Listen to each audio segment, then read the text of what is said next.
Welcome to Subramani. 3.5 years ago, exactly to the date, I'm talking of March 2020, the world was in a panic. There is no doubt about that.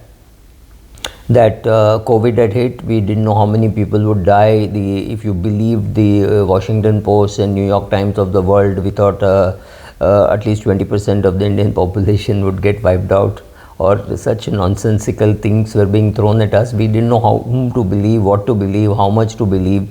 We didn't know how many people would die. We didn't know how the governments would react. We had no clue. I remember telling somebody asking me about the market. I said, I don't even know whether people will buy pants if everybody is going to work from home and shoot and work on the camera. All you need is a shirt, right? So will people buy cars? Will people buy pants? Right? Nothing we could predict, and we had to still be optimistic or whatever about the markets.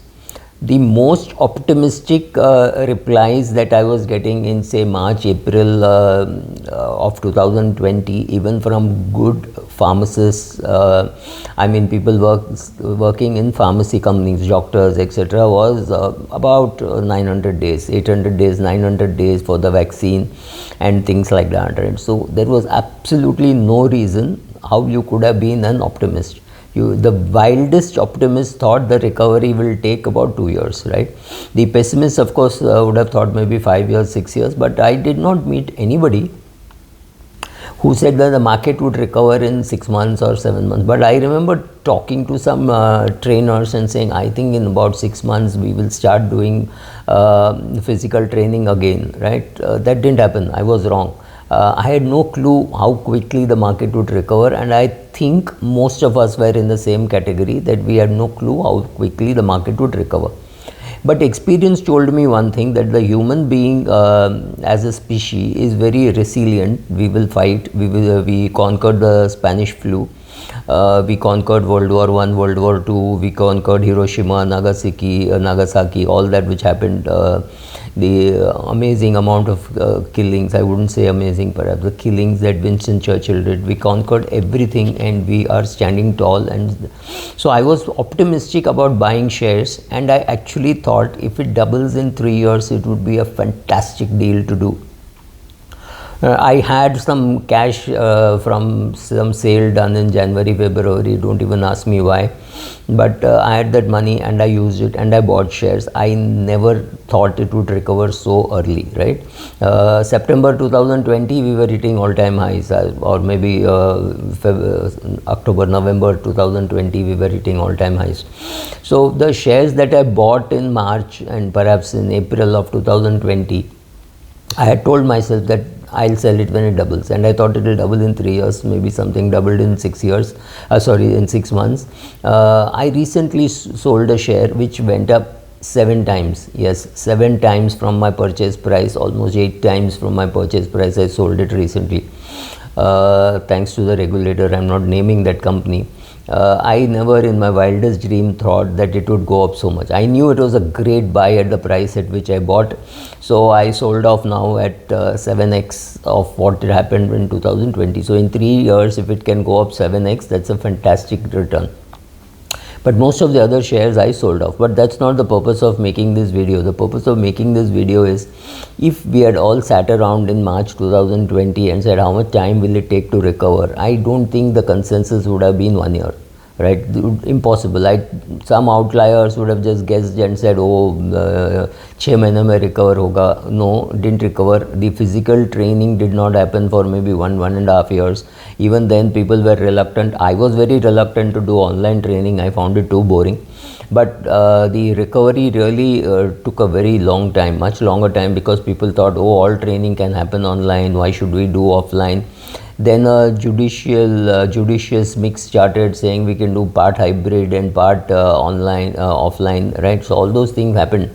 So many companies, many industries did not recover at all. I know many barber shops which had touch, which did not recover at all. Many barber shops closed down. Some new barber shops came up, right? So many of these industries were completely shaken. All those things happened, but the market recovered. And like I said, the best among us did not know that we would recover so quickly. Why am I saying all this? Is just to say, take any company which is insanely successful and look at how much you would have predicted a few years ago. How many of us 10 years ago would have predicted an Amazon of this size or a Netflix of this size? It is impossible. We could not even, it is far beyond our imagination. So giving you an example, when there was a ring in the Bombay Stock Exchange and people had to go into the ring to trade, a very good day would mean 250 crores of turnover. It was considered just fantastic, right? At that time, I met some technology people, and Citigroup had come to India. They wanted to meet us, so we met them. I think Morgan Stanley came, so we met Morgan Stanley, Citibank. Somebody organized meetings, so we went.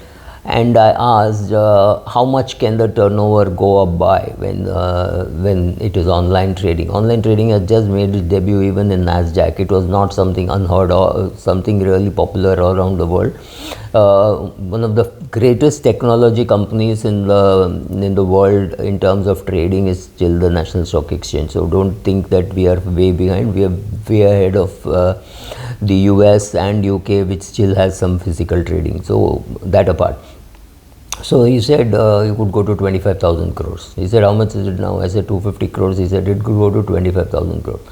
We were stunned, but we knew one thing, that you never laugh at people who have come with some experience in other countries. So we had no clue what to look for and what would happen. And then, yes, SEBI happened, NSE happened, and then the turnover today is definitely far ahead of 25,000 crores. We had something called Badla. The foreigner did not understand Badla, so Badla went out, and we have F&O, and F&O today is perhaps 95% of the turnover. Are we talking of 25,000 crores? No, maybe we are talking of 100,000 crores. Are we talking of 150,000 crores? Today, the increase in volume has nothing to do with the size of the ring, right? So imagine if all these transactions had to go through the ring, physical delivery, it would never have grown this much, right? So none of us in our wildest optimistic numbers could have predicted this. So having said this, let us look at Zerodha numbers.